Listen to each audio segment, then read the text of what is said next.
Hello friends, today we start the new topic collection. आज हम collection class के बारे में पढ़ेंगे. Collection की अगर हम बात करें तो collection का मतलब होता है group of objects which are created as a single units.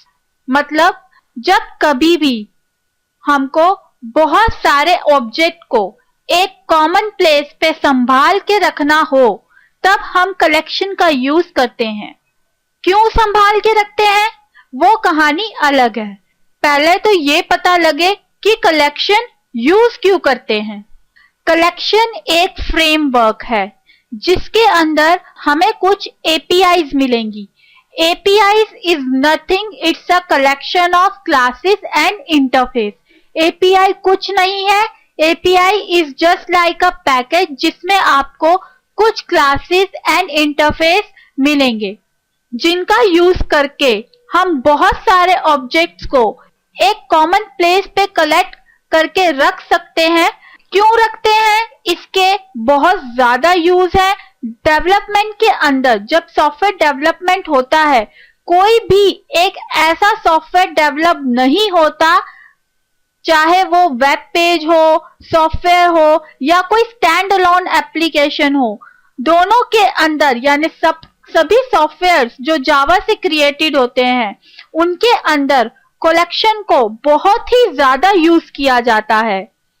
इसका पहला जो बड़ा मेन पर्पस है, पहला जो मेन एडवांटेज है वो ये है कि जब कभी भी हमें बहुत सारे ऑब्जेक्ट्स पर एक कॉमन टास्क परफॉर्म करवाना होता है तो with the use of collection हम एक जगह उन्हें इकट्ठा करते हैं एंड एक एक करके निकालते जाते हैं उस प्लेस से एंड कॉमन टास्क करवाते जाते हैं.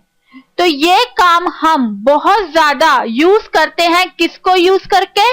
कलेक्शन क्लास को यूज करते हुए. अब लेट अस सपोज आप एक एग्जांपल ले लीजिए. एक मेथड या फंक्शन से बहुत सारी वैल्यू रिटर्न करवानी है और हम ये जानते ही हैं कि फंक्शन एक बारी में एक टाइम पे एक ही वैल्यू रिटर्न कर सकता है. फॉर एग्जांपल एक डेटाबेस से आपने कनेक्टिविटी की और आप अपने थाउजेंड्स एम्प्लॉय का नाम निकलवाना चाहते हैं और वो भी उस फंक्शन को यूज करके. वो 1000 नाम वो फंक्शन रिटर्न नहीं कर सकता. तो आपने क्या किया? आपने कलेक्शन क्लास का यूज करके एक कलेक्शन बनाया और सारा डेटा उसमें रिट्रीव कर लिया, यानी डेटाबेस से कनेक्टिविटी करके सारा डेटा उसके अंदर स्टोर कर लिया. 1000 एम्प्लॉयज का डेटा हमने एक कलेक्शन में स्टोर कर लिया. देन उस कलेक्शन का ऑब्जेक्ट हमने फंक्शन के थ्रू रिटर्न करा दिया. वो रिटर्न फंक्शन ने रिटर्न तो किया एज ए सिंगल वैल्यू, लेकिन हमें क्या मिला? 1000 नेम्स ऑफ एम्प्लॉइज. तो हुआ क्या? हमने बहुत सारी वैल्यूज एक ही मेथड एक ही फंक्शन से रिटर्न करवा ली यूजिंग कलेक्शन, जबकि ये पॉसिबल नहीं था. इसी तरीके से हम सेम वे ले सकते हैं एज अ आर्गुमेंट. हमें अगर 100 बंदों का नाम 100 एम्प्लॉइज का नाम डेटाबेस में स्टोर करवाना है तो एज अ आर्गुमेंट क्या आप वो 100 नाम दोगे? नहीं दोगे. आप क्या करोगे? आप कहोगे कि हम एरे का यूज कर लेते हैं.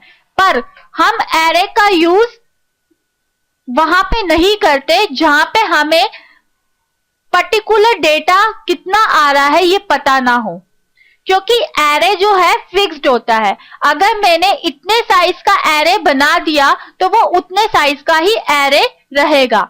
अब हमारे डेटाबेसेस तो सर्वर पे स्टोर होते हैं और हमें पता नहीं होता कि कितने एम्प्लॉय जुड़ गए और कितने एम्प्लॉय अब उस कंपनी से हटा दिए गए. तो ये हमें नहीं पता होता कि पर्टिकुलर यूजर कितने हैं और कितनी वैल्यूज हमें रिट्रीव हो रही है.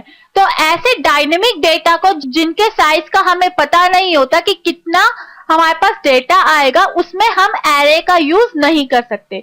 जहां पे एरे खत्म होता है वहां से हमारी कलेक्शन जो है स्टार्ट होती है।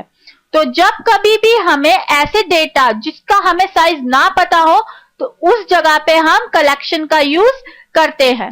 तो आर्ग्यूमेंट में भी आप क्या कीजिए, अपने डेटा को स्टोर कीजिए कलेक्शन में और उसको एज अ आर्ग्यूमेंट फंक्शन में भेज दीजिए। तो ये यूज था हमारी कलेक्शन का।